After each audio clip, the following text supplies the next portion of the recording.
Lebanese American Chamber of Commerce is a nonprofit national business organization headquartered in Michigan.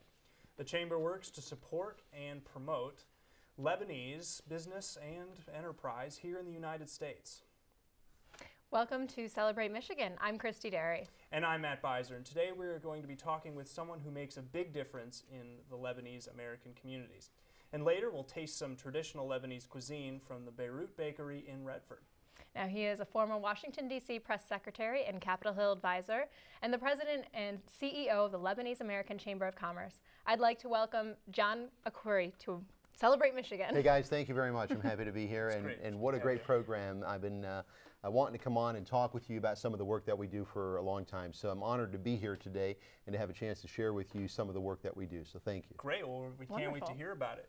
So can you give us a brief overview of what the Lebanese American Chamber of Commerce does? Absolutely. Let me tell you our origin. You know, a few years ago we got together a group of Lebanese American businessmen and women, and we said, what are we lacking here? What's going on in Detroit, this great town that's made up of so many different cultures and backgrounds? And you know, at one point we are all American, that we know, and we started to see that there was a Hispanic community that was growing in a business sense, and a Asian community that had a trade association, and an African American. So you know, we don't really fall into any one of those categories. And at one time it was simply a Michigan organization or a Detroit business group, and it just seemed that there were so many various groups that were creating their own niche right here in Southeast Michigan. And so we said, well, a number of us share a Lebanese heritage.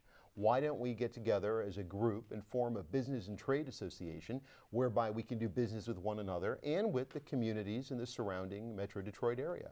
So that's what we did back in 2005. And in the short 5 years that we've been around, we have become a national organization. We've got offices in New York, Chicago, Houston, and Denver. And we're very excited about the work that we're doing and the accomplishments that we've been able to see in the last few years. And we've set our standards high, which is generally what Lebanese do, and we've got a lot of exciting things on the horizon.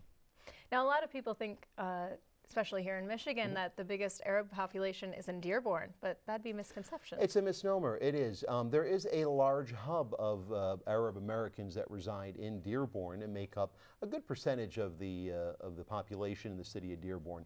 The majority of Middle Eastern Americans reside in Southeast Michigan, and the numbers are huge. I mean, in the hundreds of thousands. And keep in mind that there are those that are here now under a third generation, fourth generation, some even fifth generation distinction, whose great-great-grandparents came here back at in the late 1800s. I mean, there were Lebanese that were on the Titanic, if you can believe it. And my grandmother came here at the turn of the last century. And so they've been here a long time. They've assimilated. Maybe their parents or grandparents married into different cultures. And so one of the really cool things that we find every now and again is someone who looks like you, Brad, comes up to us and says, well, I'm Lebanese. And we look at the blonde hair and the blue eyes and say, well, how can you be Lebanese? And they say, well, my grandmother on my mother's side, or something like that. And we find out they're a quarter Lebanese because their grandfather is Irish and their parents are American, and but they behold that heritage so well. They love the fact that they can be able to claim it, because that's what you find here, I think, in Detroit. Everyone is something. Even the generations that we are today. You might say to me, you're Irish, or you might say to me, you're Polish, or somebody may come by and say they have a certain heritage that they behold. And that's really what we find within the Lebanese American community. So you're finding all kinds of people like that and in your business community then? Absolutely, and that's the beauty of it. You know, we put together a board of directors, and keep in mind we're the Lebanese American Chamber of Commerce. So our board of directors is made up of not only Lebanese American businessmen and women, but it's also made up of American businessmen and women. We've got some great people that are on our advisory board. We've got the Macomb County Treasurer, Ted Wabi. We've got Oakland County Probate Judge, Linda Hallmark. We've got State Representative Barbara Farah. We've also got the former Assistant Special Agent in charge of the FBI, Bill Kowalski. Wow. The Vice President of Wayne State University, Harvey Hollins.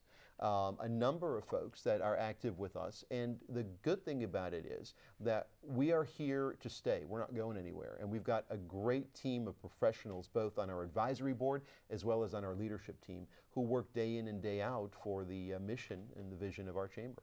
Now, the chamber is based right here in Michigan. That's right. But it services the entire United States. Correct. So does that mean that they're that Detroit and Michigan in general is really large, is one of perhaps the largest Lebanese and Arabic presence in the United States? One of the cool things about Lebanese is that, like Ireland, the majority of Lebanese live outside of the country of Lebanon. 12 million in Brazil, 3 million in the United States, several million in Europe. Australia has a huge Lebanese population. So the majority of Lebanese, like the majority of Irish, live outside of the country because the country is so small. There's about 3.5 million Lebanese that reside in Lebanon today. Of course, we're becoming a global society, so you're finding people are moving and going everywhere. But one of the things that you find with the Lebanese American community is that somehow, somewhere, some way, either if you're not related, you're gonna know them, you're gonna know what city they come from, what village they come from, what area they come from, or you're gonna know some family members. So it's a close-knit community, even though there's the largest presences,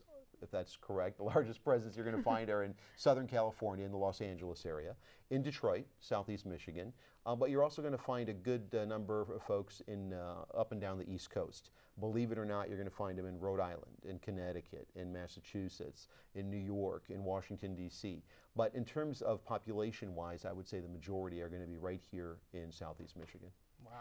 And if people want to learn more about the Chamber of Commerce, there's a website for it as well. Absolutely, and the cool thing about it is the website is up and running. It's been up for some years, but we're revamping it. It's going to be really interactive, really cool. We're going to have a website launch party. Maybe we'll invite you all to come back. It's www.lebanesechamber.org. Okay. All right. All right. Awesome. Well, we have a lot more to talk about in the next segment as well, about the Lebfest and a lot of exciting things that I'm sure we could talk for a long time about if we really wanted to. We'll be back in just a few minutes. Stay with us.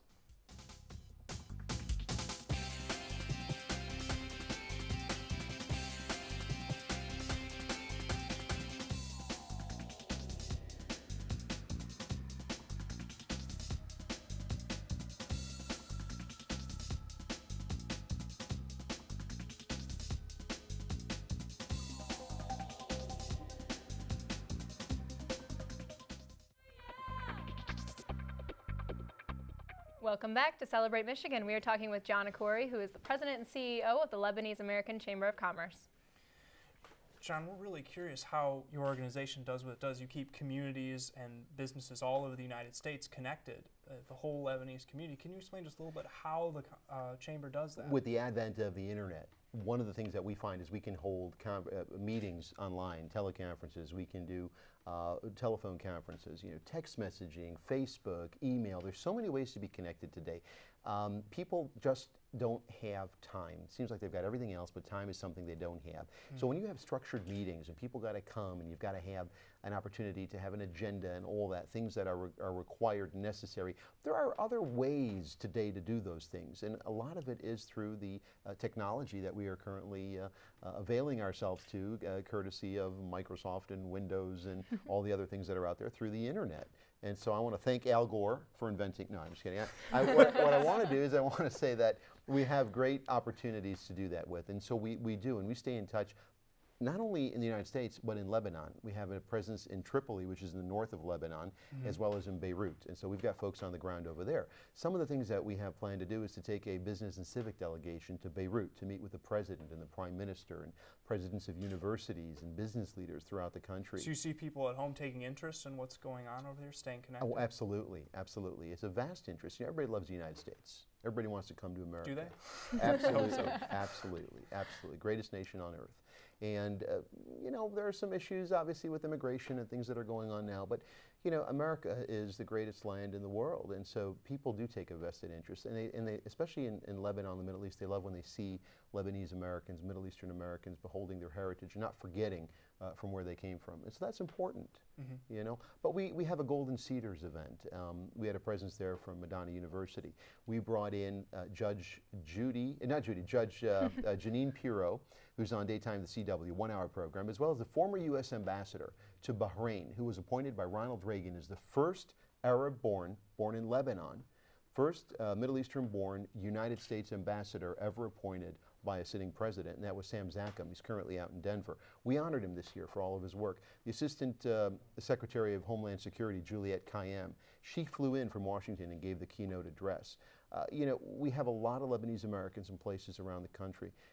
the one thing that is cool when we all get together is remember our heritage, remember our food, remember our culture, remember the words we learned growing up from our grandmothers and our parents. And it's just really cool. And that's what we try to do when we promote our festival, when we put together an event that draws in people from all over the country, including Canada. And it's a really cool event. I know you want to talk a little bit about the festival. Let's talk about LebFest. LebFest is great. It's a concept that we created back in 2007. I was walking in downtown Birmingham, and I heard some music that wasn't jazz or rock and roll. And I said, well, this is something. What kind of music is this? And it was a little Greek festival. Maybe there was 70, 80 people there, and they had a Greek band on stage, and they were selling some souvlakis. And so I found out who organized it, and I said, I'll tell you what, I'll come back next year.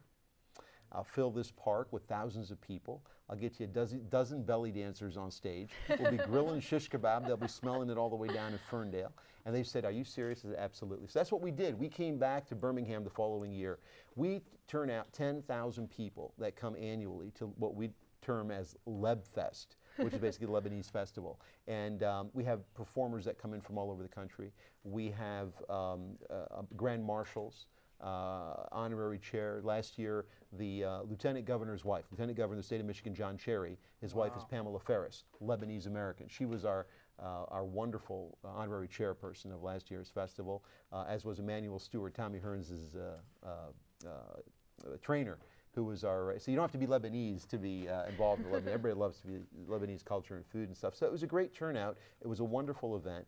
And we got some great performers, some great food. It started out as one day. This year it's going to be 3 days.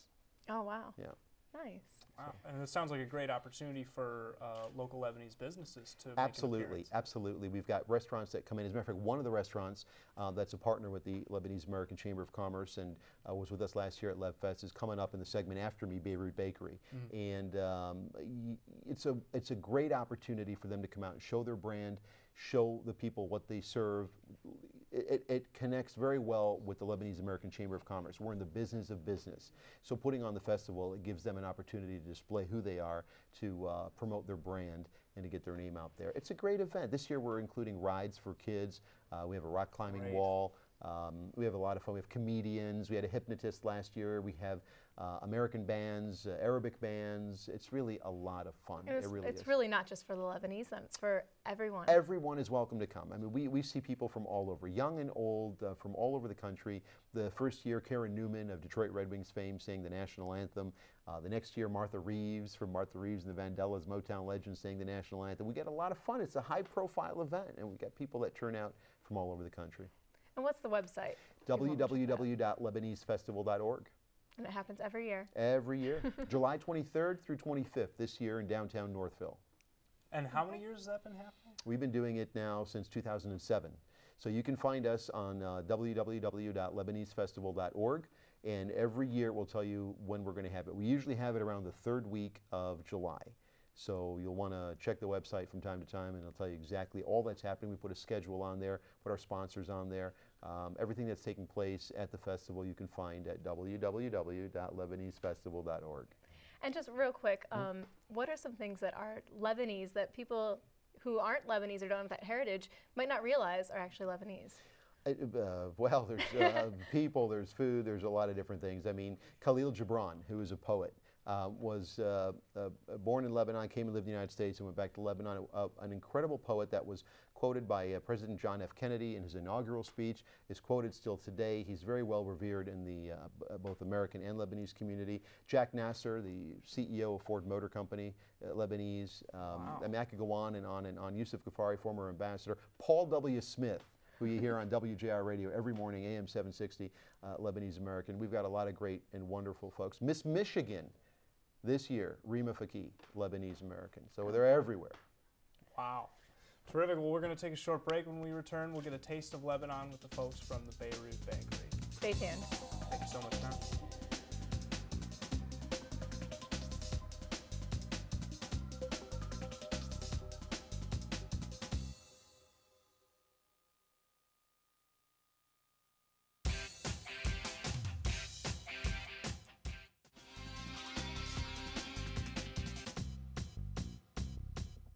Celebrate Michigan. I'm Christy Derry. And I'm Matt Beiser. Established in 1979 and voted the best pita in Metro Detroit, the Beirut Bakery is family-owned and operated with food made from scratch and always fresh. Joining us now from the Beirut Bakery are brother and sister Mark and Catherine Halise, right? Welcome to Celebrate Michigan. It's great to have you guys here. Thanks for having us. So how long have you been working with the bakery? We both used to help out when we were younger. We lived a few blocks down, so we'd walk there every day, go see our parents, grab something to eat, come back to the house, cause trouble. Nice. Sure. We were basically just there, born there, living there. Okay. And how long has the bakery been open? Since 1979 is when we started. And it's always been operated by the family?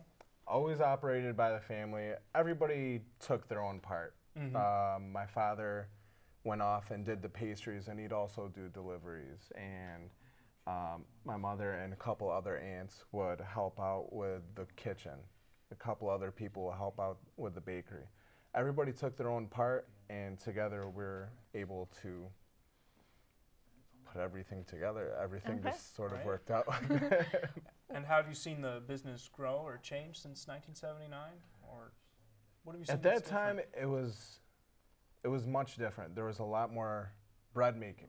There weren't many bakeries at that time, probably one or two in the whole Metro Detroit area.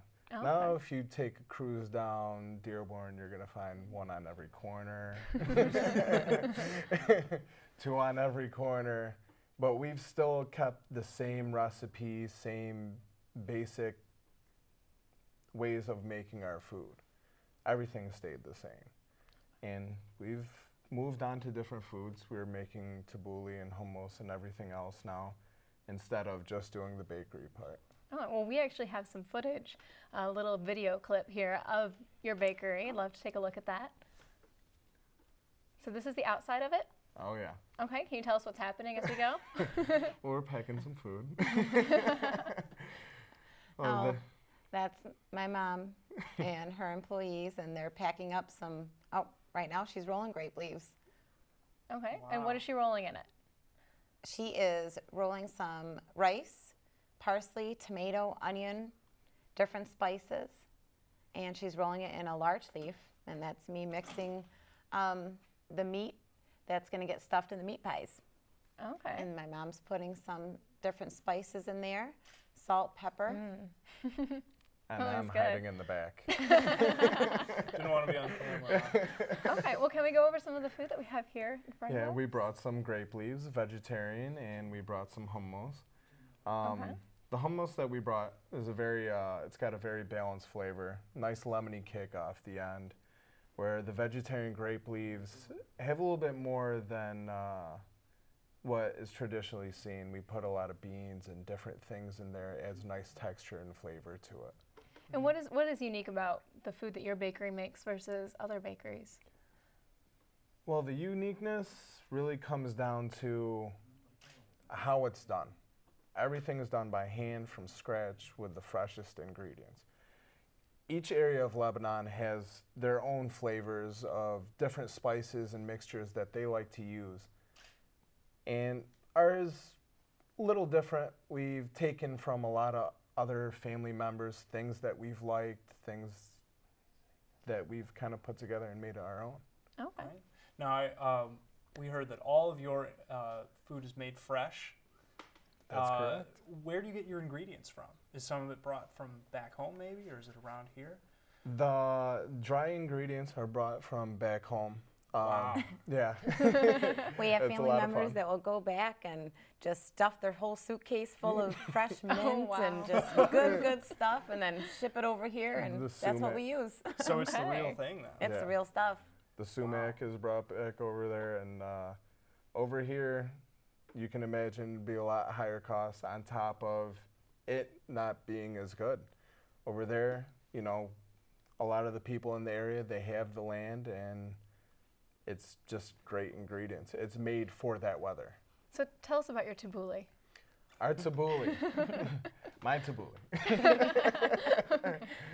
Well, it's really good, I guess. No, not I guess. It's all made from scratch. We cut everything by hand. My forearms I have carpal tunnel like crazy right now. Cut tomatoes by hand. Everything's done by hand. Flavors are mixed together very well. Okay. Well, I've never had tabbouleh. What's in it? It's parsley, tomato, cracked wheat, mixture of oil, lemon juice, salt, pepper, Okay. cucumber. So it's like a dip? No, it's a What is it? salad. It's a salad. Yeah. I've never had it. I've never seen it before. I'm sorry. But parsley is so healthy for you, and it's really good for your hair, for your skin, for your nails. Parsley's like the thing right now. It's in, everyone's talking about it. It's just so good for you. Okay. So I think, you know, a lot of people are trying to eat healthy right now, and that's what Lebanese food is. It's very healthy, very fresh, and tasty. We understand you're being recognized for something else too. You're voted best pita That's in correct. the whole area. So tell us a little bit about what made you receive that award. Well, you know what? We don't use flour that has any preservatives in it. We use organic flour. It's unbleached, unleavened. So we've always stuck with a great recipe. And, you know, I can't share it with you guys what's in there. I don't blame you. But I would like to try it. Can we try some of your pita? Absolutely. Yeah, go right ahead. All right. I'm gonna take some. Now, I've actually, I can't remember the last time I actually tried hummus. It's been a very long time since I've had it. So. Well, what you're this gonna will find be- with ours, what you're gonna find with ours is a nice flavor off of it. It's got a nice lemony kick off the end, but you're gonna be able to taste everything in it. You're gonna taste a little bit of garlic, a little bit of the tahini, chickpeas, of course. That's an award-winning pita. I'm really, that's really good. Isn't that a good pita? It is good. I'm really, really good. So can we expect to see you at LebFest with all this great food this year? Unfortunately, this year we're not going to be there, but we're still with John Akori and the Lebanese Chamber of Commerce, and we plan on being there next year. Okay. And if anyone wants to learn more information about your bakery, or go visit you, you're located in Redford. We are located in Redford. We're 1 block east of Beach on Schoolcraft, and our website's beirutbakery.net. All right. It's so exciting. Well, I just may want to book you for some catering. 'Cause I'm having a hard time It's stopping. really, really good. What's your favorite dishes that you guys sell? You know, I really like the chicken shawarma sandwich. Everything's really good, but the chicken shawarma is just so good. It is so good. It's just garlic and goodness and chicken. It's so good. I like the simple things, just za'atar. Just a little bit of spice on bread, and I'm good. You're good. Awesome. Well, thank you Well, I guys love so it much too. for being Thank you on so our much. Thank show. you for having Thank us. you. I can't wait to eat this now. John. And they fed us too. They're award-winning guests. Thank you for tuning in to Celebrate Michigan, where we celebrate Michigan together. We'll see you next time.